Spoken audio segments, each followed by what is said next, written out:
of course. And there's such a dramatic difference between being alone and being lonely. You can be lonely before the isolation occurred in New York City, surrounded by people. Mm-hmm. You can be lonely. And people who are just normal people can really enjoy being alone. But I think the difference is the desire or the ability to connect with people is really what defines loneliness. And if people have an opportunity to connect with somebody, their sense of loneliness can be diminished. I think we don't really take that time, and you find yourself now with a lot of time, all by yourself. You find yourself able to actually contact people you've thought about in the past. With, if I only had the time, I'd love to have an hour-long conversation with so-and-so. But a lot of people still aren't. And some of it's fear, some of it's concern about, I haven't talked to them in 2 decades. Why would they want to talk to me now? But it's a marvelous open opportunity for people to say, I'd really like to connect with somebody. Maybe it would be a high school friend or a college friend or somebody who you worked with at some point in the past or even in the present. But it's fairly easy right now to pick up the phone and call them. Now, I'm from an older generation, so I would call them. And younger people say, well, I would text them. But I would still call. I would even suggest that young people should call and actually use a voice-to-voice connection or even a video connection and just see what's out there, see who's out there to connect with. Loneliness is often connected to other mental issues like depression or like serious anxiety.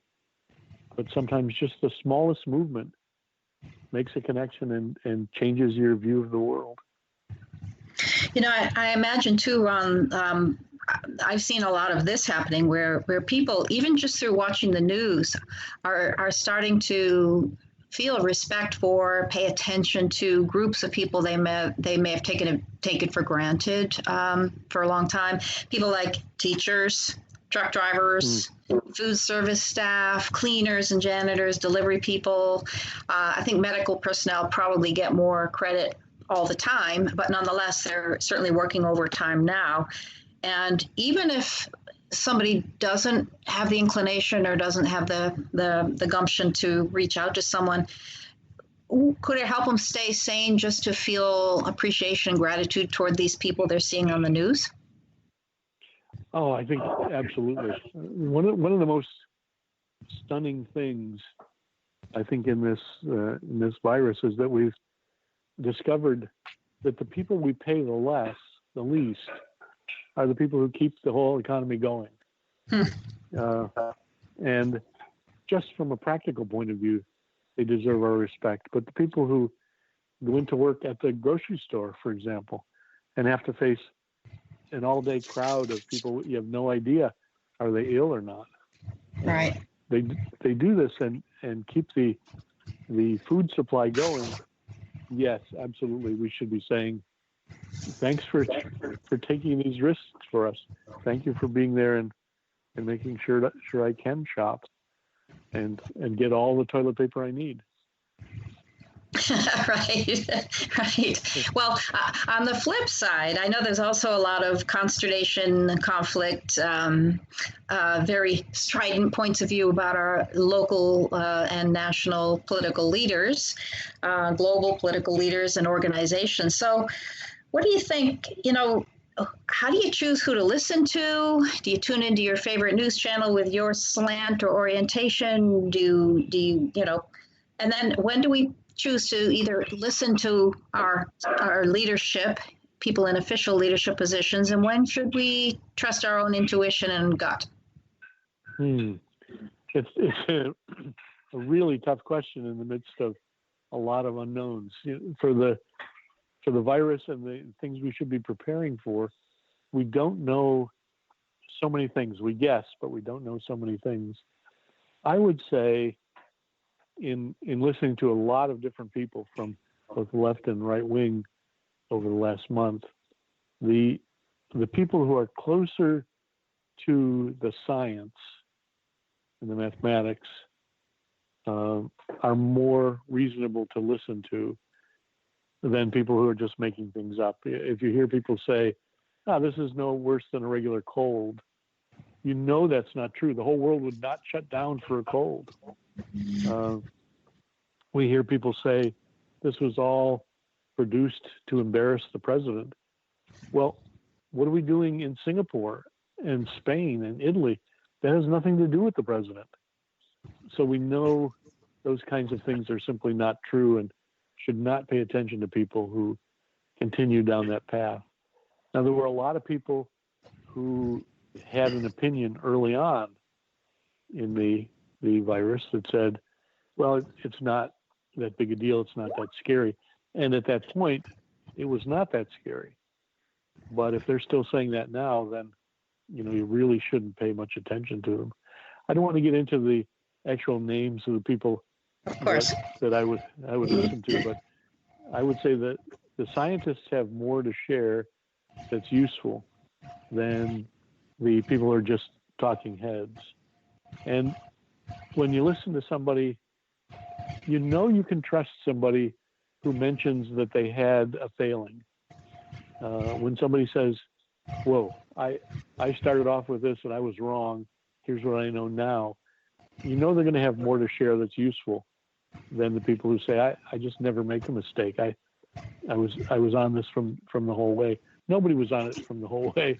It was a surprise in January, and for some people, I won't use the name, but there's a governor of a state who just last week said, we just found out that people who don't have symptoms can spread the disease. Hello, where's he been? Really, I mean, that was 3 months after second graders knew that. Yeah. And so people who talk like that, you just know you don't really have much to learn from them, and you really probably shouldn't pay attention.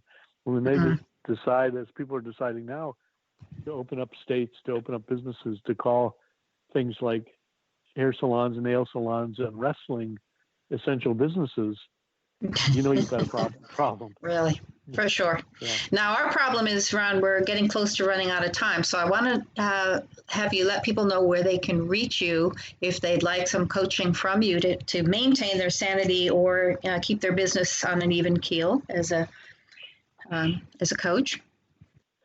Even keel. Sure. I mean, the best way to reach me is probably my email, ron@rondonovan.com. But I have a lot of time. If somebody wants to call and talk on the phone, 360-941-9616. And I'd love to talk. Super. I can attest to you being a great conversationalist in deep and meaningful way. So just to wrap up in the last minute or so that we've got, what's next? What do you think? And how do people deal with a new, like you said before, which I thought was very astute. You said when people are faced with change, they change. So what's going to change? Yeah. What do you think? Oh, gosh.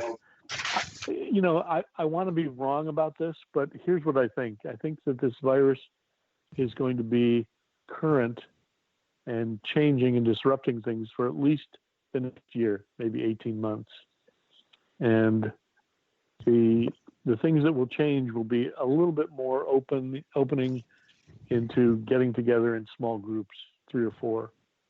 I think one of the things that's going to change is that we are not going to have big sporting events. Well, the events might occur, but nobody will be there. And that actually destroys the economics. I mean, a football team that doesn't have people showing up to watch, or a baseball team that doesn't have people buying tickets to see the game, everything has changed. I think we're going to have to spend the next 12 to 18 months just being flexible, just saying, okay, I can't do this and I can do this, and just relax about it. I mean, I know this is so much easier to say than to do, but just relax about it and say, this is what I have to do. This will work. This won't. And, if you're living in the moment, you're saying, today I'm doing good. The sky is blue. The birds are singing. I'm alone on my back porch. This is perfect. And just enjoy the parts of the day and the parts of your year that you can. Fantastic. Thank you, Ron. Appreciate your wisdom and insights as ever. Thank you so much for joining with us. And thanks to our listeners as well. Oh, good. I'm so glad. So thanks to our listeners as well, and hope you'll join us next week. Bring your friends along to listen in. Hopefully you've gained some new insights, tools, or strategies, and you can find archives of past shows on the SOBradionetwork.com or check out my website, GameChangerThinking.com. Meanwhile, do remember that the life you live is the legacy you leave. Bye-bye now. Stay healthy.